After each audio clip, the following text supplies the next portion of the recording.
While I'm working on a video that will be about Last Dream and how you can stop losing to it, I want to talk about something. Something that requires my immediate attention. I was playing a couple of days ago, and my win rate was around 60%. That day, I was facing a very narrow range of opponents. The matchups were hard, but winnable. Yet, I couldn't seem to do anything in most of my games. But this was a perfect moment for me. I was waiting to do this and see what happens.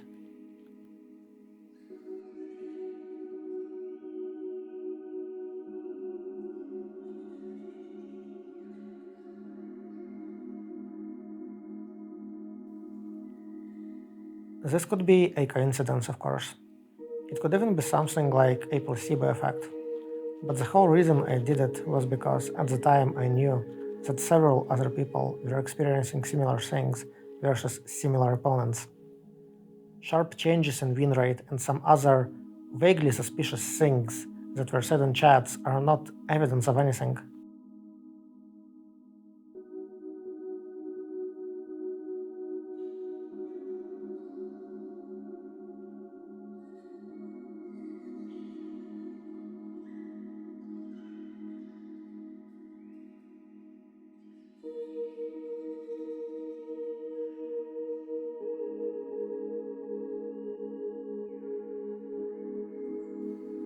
You can say the same coincidence happened once or twice or three times or four times or however many times you need.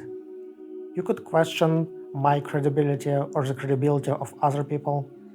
You can say every careless phrase in chat was a joke or sarcasm or trolling or just misunderstood. And the point of this video is not to make accusations or to start a long drama that is never going to resolve for good. This kind of foul play is impossible to prove with anything short of a confession. Nobody is hacking the game after all. Our mini research gives us 100% confidence that sniping and hand leaking has been happening and is happening now. But to actually punish this behavior, you need more than confidence.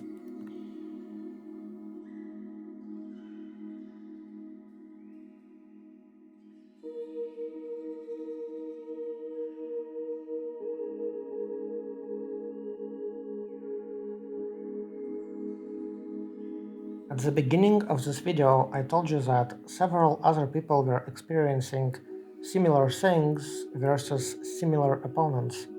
And that means there is a certain group of people that's doing this now. What disturbs me the most, enough to make this video, is how elitist and rotten this practice is. These people are not just using unethical methods to get a rating advantage.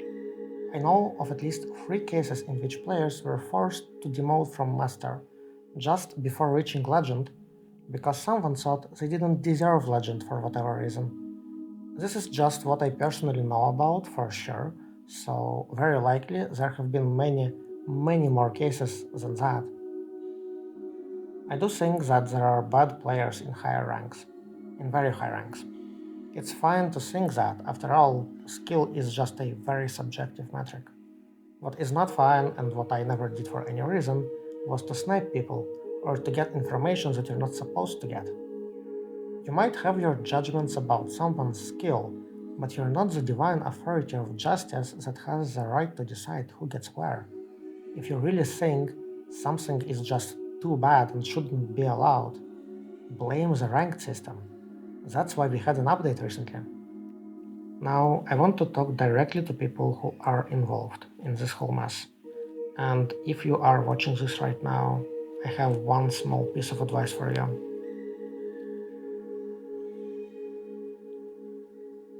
I am not saying this because of spite or hatred or vengeance or anything like that, so please stay with me. Games are not about skill, games are about having fun.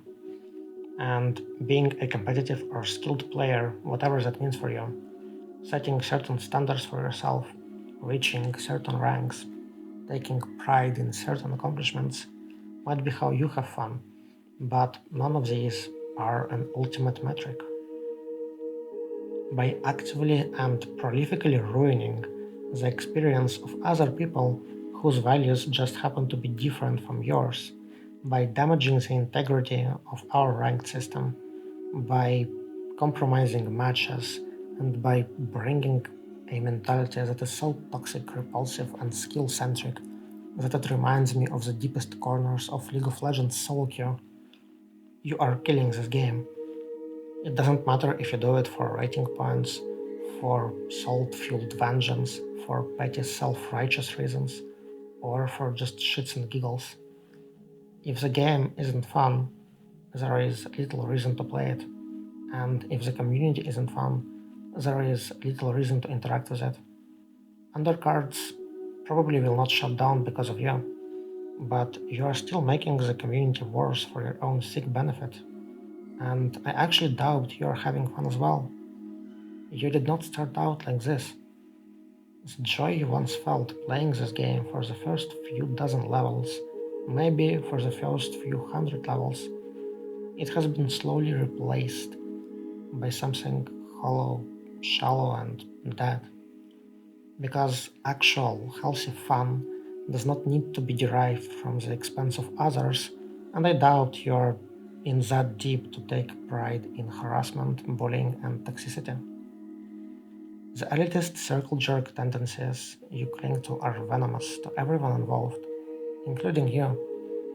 But for some of you, it is all that you have here, besides the funny skins and a few surface level friendships. This is what keeps you in this community. So your presence actually benefits no one. And for those who still love this game, or at least its community, yet who know about this or even semi-actively participate, I ask you to look back and see how damaging this mentality can be. I ask you to help us put an end to this. And if you're still participating, I ask you to stop. If you're not directly involved in this whole mess, I want to talk to you too. Maybe you don't literally gatekeep players or take out your frustration in unethical ways.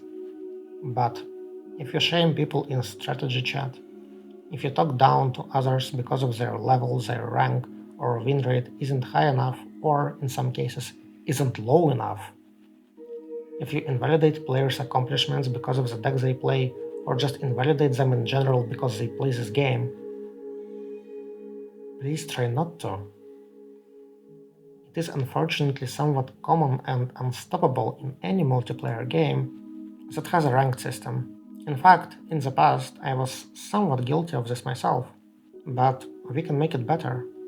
The community isn't something vague and abstract. You are the community.